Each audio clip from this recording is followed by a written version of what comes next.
Olá pessoal, vamos então para a nossa terceira videoaula.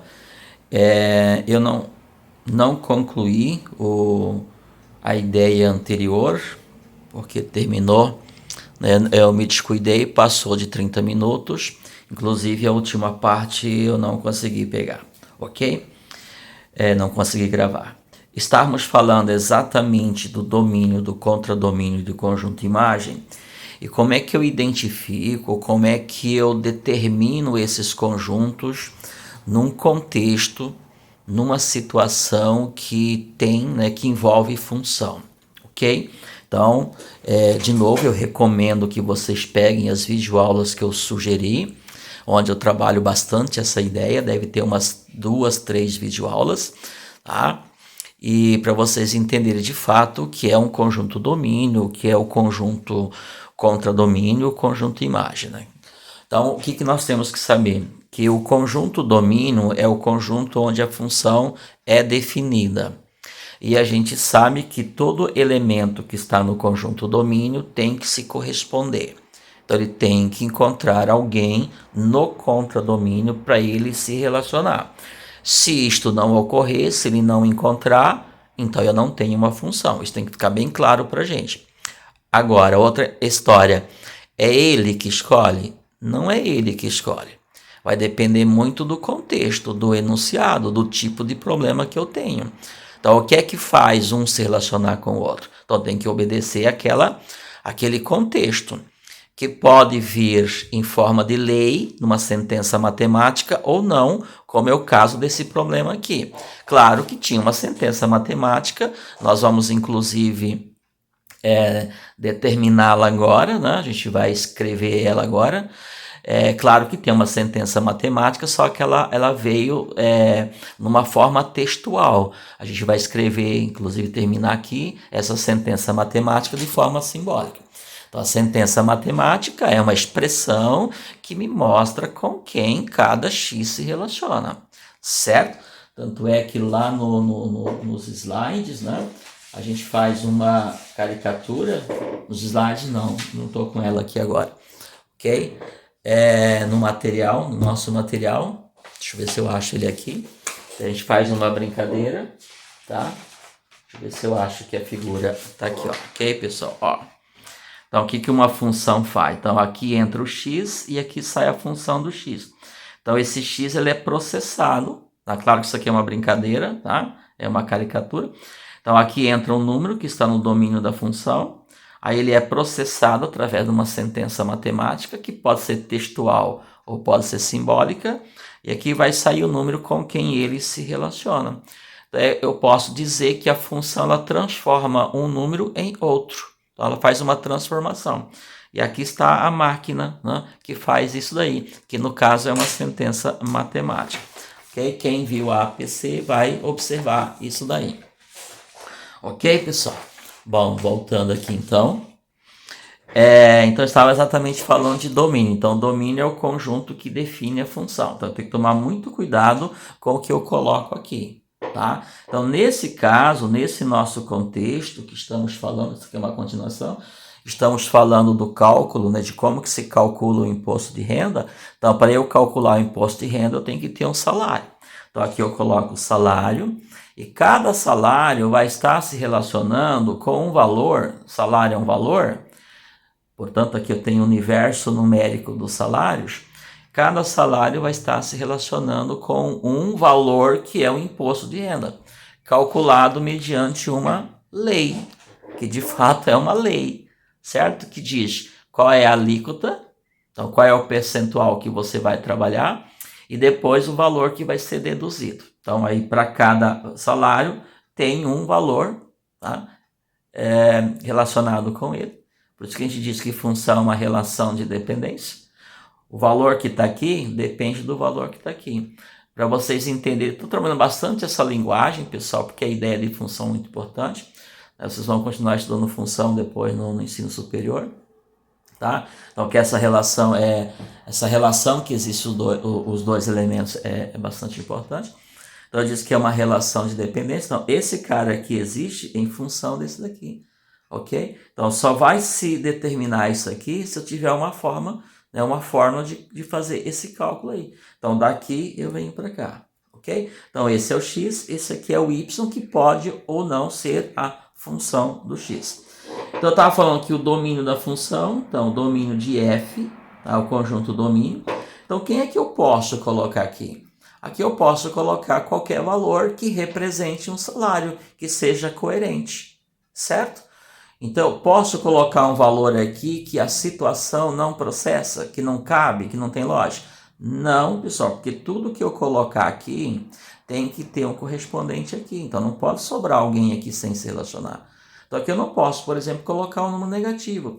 Também não teria muita lógica colocar o zero aqui, porque não vai ter alguém com salário zero. E também não teria lógica colocar um valor muito alto aqui. Mas eu vou respeitar o que está no enunciado, eu vou respeitar a nossa tabela, ok? Então, ó, até 1903,98 e acima disso aqui. Então, o que eu vou dizer? Que que eu posso colocar aqui no conjunto domínio esses valores aqui. Até, então eu vou escrever assim, né? Já tinha comentado um pouquinho. Eu vou colocar em forma de intervalo. Então, o zero não, eu vou colocar acima de zero. Então, como eu vou colocar acima de zero, eu vou fazer um colchete aberto. Até onde? Veja, então ele não limitou lá, ele não deu um limite. Interessante seria se nós colocássemos um limite aqui. O que seria um limite? O maior valor, o maior salário que uma pessoa pode receber. Como ele não colocou ali, eu vou usar o que ele colocou. Ele disse, acima de 4.664. Então, acima significa não tem limite. Então, vai até onde? Até o mais infinito, que a gente sabe que representa dessa forma. Esse aqui seria o domínio dessa função. Certo? Então, ó, é acima de zero. Então, acima de zero até o infinito. Lembra que o infinito não tem como você cercar ele. Portanto, o colchete aqui fica aberto. Lembra dessa história? Tá? E que é o contradomínio dessa função? Vamos lá, pessoal. Nesse caso, claro que tem alguns casos que eu tenho que tomar cuidado com o contradomínio. Quando você pensa em contradomínio, que você vai definir um contradomínio, você tem que pensar assim. Nesse universo numérico, nesse conjunto, tem que ter números suficientes para que o x se relacione. Tem que ter. Então, o x tem que encontrar alguém lá. Então, para não ter problema, para você ter certeza que sempre vai ter um elemento aqui, um y, para o x se relacionar, você diz que o contradomínio é o conjunto dos números reais. Bom, tem casos que não pode ser. Quando eu trabalho com função inversa, função que admite inversa, aí eu tenho que tomar alguns cuidados, mas não é o caso aqui, ok? Quando eu digo que o contradomínio é o conjunto dos números reais, eu estou garantindo, tá, que qualquer que for o correspondente do x, ele vai existir ali no meu contradomínio. Então, ele vai estar aqui. Então, aí não tem problema. Agora, tudo que eu coloco aqui vai ser um correspondente do x? Será que o x vai se relacionar com ele, qualquer número que eu coloco aqui? Quando eu coloquei conjunto dos números reais, eu estou dizendo que eu estou colocando qualquer número. Mas todos eles vão ser imagem? Imagem é o y com quem o x se relaciona, ok? Então, qualquer y vai ser imagem? Não, pessoal. Então, por exemplo, quando eu falei que é conjunto dos números reais, então aqui, por exemplo, no conjunto dos números reais, tem, por exemplo, o π. Será que o π vai ser, né, o π, que é 3,14 aproximadamente, mas é aproximadamente. O π é um número irracional. Será que o π é um número que vai representar um imposto de renda? Acredito que não. Não vai ter aqui um valor, um salário que vai ter como imposto de renda o π. Mas eu coloquei π no contradomínio? Coloquei. No conjunto dos números reais, tem a raiz quadrada de 2, por exemplo? Tem. Mas será que tem um salário que vai ter como imposto de renda um valor que é igual a raiz quadrada de 2? Não. Certo? Digamos que não. Não teria muita lógica isso aí. Tá. Se eu pegar a raiz quadrada de 2 e abreviar, né, o valor, se eu a raiz quadrada de 2, que é 1,41 alguma coisa, eu posso colocar 1,41. Então vai ter um salário um determinado salário que vai pagar de imposto de renda 1,41, vai. Só que aí é um valor aproximado, não é exatamente a raiz quadrada de 2. Mas para ficar bem claro, posso colocar aqui no meu conjunto B um número negativo? Posso. No conjunto dos números reais tem um número negativo? Tem. Aí fica claro. Vai ter um salário que vai estar relacionado a um imposto de renda negativo? Não, né, pessoal? Não tem lógica. Você vai pagar imposto de renda e o seu imposto de renda deu negativo. Nesse contexto aqui. Olha que eu estou no contexto. Eu quero saber quanto que a pessoa vai pagar de imposto de renda pelo seu salário. Nesse caso não, porque a gente sabe que o menor imposto vai ser o zero. E quem que vai pagar zero? Quem que não vai pagar nada? Quem está numa faixa etária que vai até R$ 1.903,98. Isso significa, pessoal, que os valores que estão no conjunto B, que vão ser imposto de renda, são os valores maiores que zero. Aliás, de zero para cima. Porque o zero vai ser imposto de renda de alguém? Vai. O zero vai ser imposto de renda de alguém. Então, o zero vai ser um f de x? Sim, o zero vai ser um f de x. Então, ele é imagem? Sim, o zero é imagem de qualquer salário acima de zero e até R$ 1.903,98. Então, como que eu coloco o conjunto imagem? Então, imagem, IM, né? I, claro, de imagem, de F é um conjunto. Ó, agora, pessoal, eu tenho que incluir o zero. Porque o zero é um valor de imposto de renda. Alguém vai pagar zero? Vai. Então, agora vai do zero até onde? Também até o infinito. Porque eu coloquei no meu domínio o infinito. Então, se aqui vai até infinito, aqui também vai até infinito. Ok? Porque aqui ele se estendeu, né? Não teve limite, então aqui não tem limite também. Então o imposto de renda não vai ter limite, porque esse valor vai depender desse. Como isso aqui é ilimitado, isso aqui também é ilimitado. Então isso aqui também vai até o infinito. Certo? Gente, nesse contexto, ele é um pouco difícil definir domínio contra domínio imagem, tá? Mas eu estou reforçando essa ideia porque existem outros que a gente vai ter que fazer isso. Talvez aí fique um pouco mais fácil em outros contextos, tá bom? Bom, pessoal, o que eu quero fechar agora esse exercício, né? Muita coisa, é como é que eu escrevo tudo isto simbolicamente. Então, o que nós temos aqui? Nós temos uma função que eu vou chamar de f de x ou de y, tá, pessoal? Pode ser y. Só que esta função, né, o valor dela, ela é calculado em vários intervalos diferentes. Então, eu vou escrever assim, a função do x, então, voltando aqui, né, ó, isso aqui é uma função, isso aqui é a função de quem? De 2.000, isso aqui é de quem? Desse zero de quem? 1.600, assim por diante. Então, olha só, como é que eu chego nesse valor aqui? Tá? Então, qual a sentença matemática que me dá esse valor aqui? Então, agora vamos pegar tudo isso e representar simbolicamente. Então, a função do x vai ser igual a... Então, vamos lá. Aqui. Ela vai ser igual a 1903,98. Então, a função de x vai ser igual a 1900. É que eu tenho que ter as duas coisas aqui, pessoal. 1903,98. Pessoal, aqui eu escrevi um negocinho errado. Eu vou refazer aqui para não ter que refazer o vídeo, tá? Porque eu estou escrevendo na caneta, não tem como eu apagar. Então, vamos lá. A função do x vai ser igual a quê? A zero se, vou escrever agora como eu escrevi no intervalar.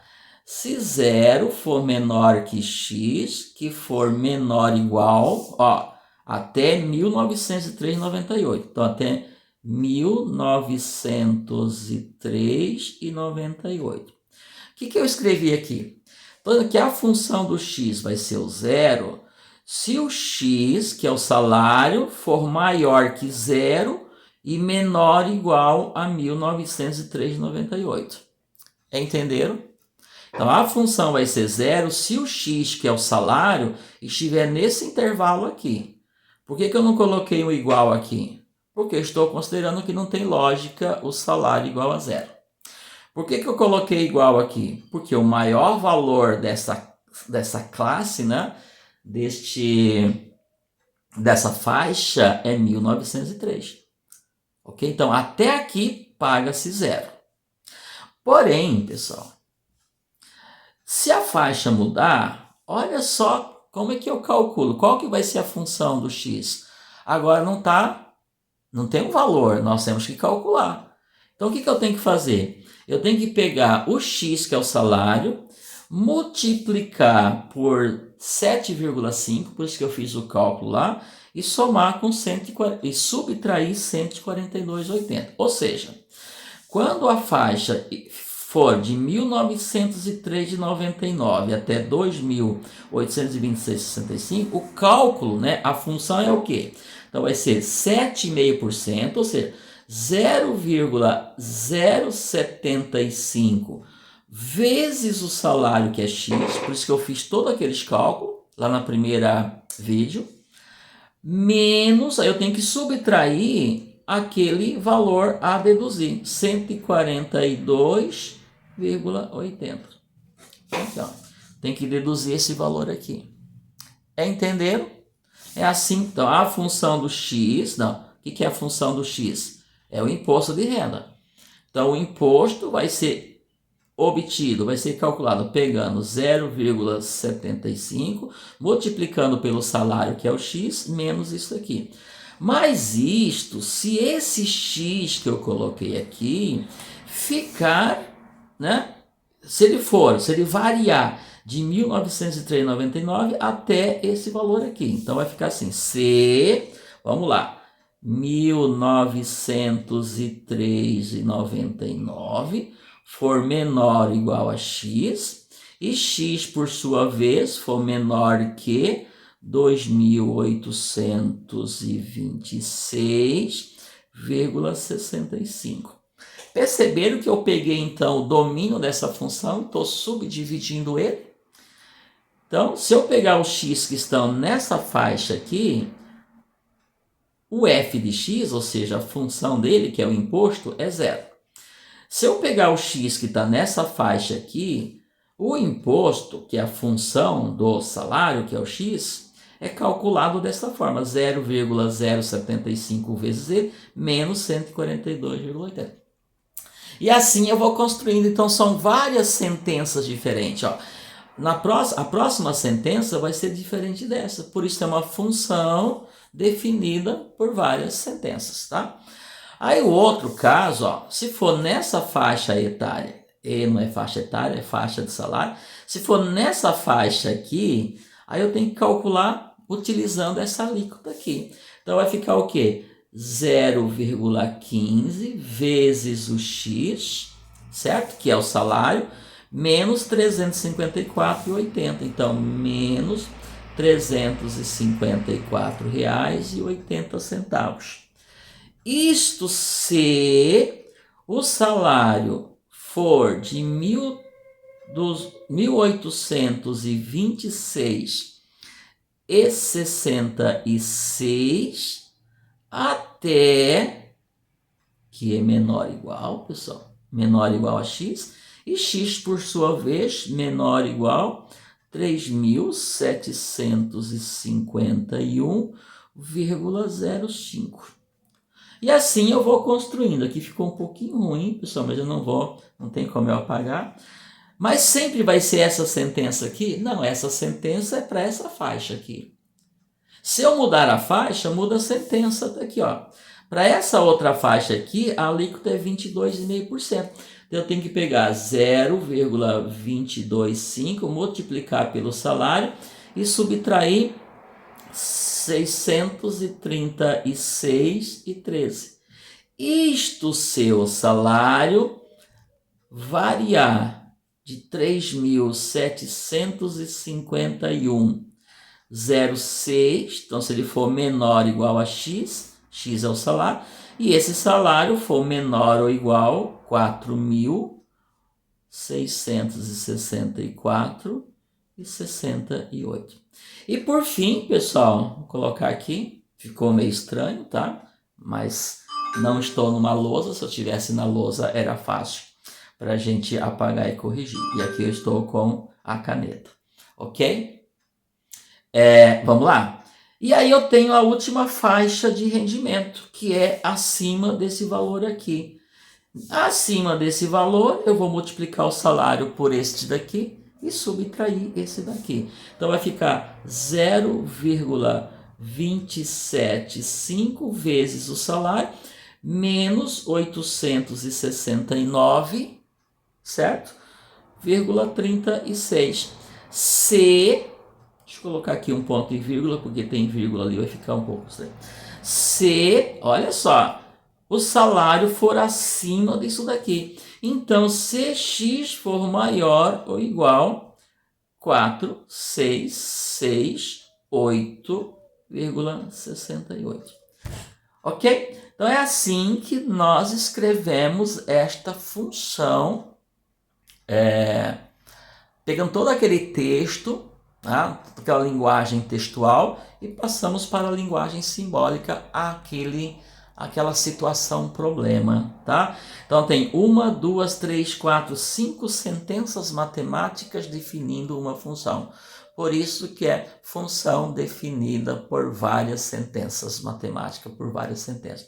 Então não é uma função, não é uma sentença só. Para cada faixa, nesse caso, para cada faixa de salário, o cálculo é feito de uma forma, ou seja, o imposto de renda é obtido usando caminhos diferentes. Por quê? Porque varia de acordo com a alíquota e também de acordo com o valor que é deduzido.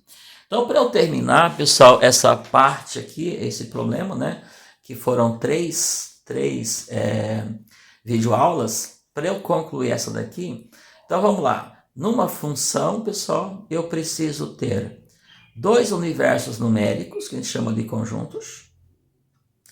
Um é o domínio, o outro é o contradomínio.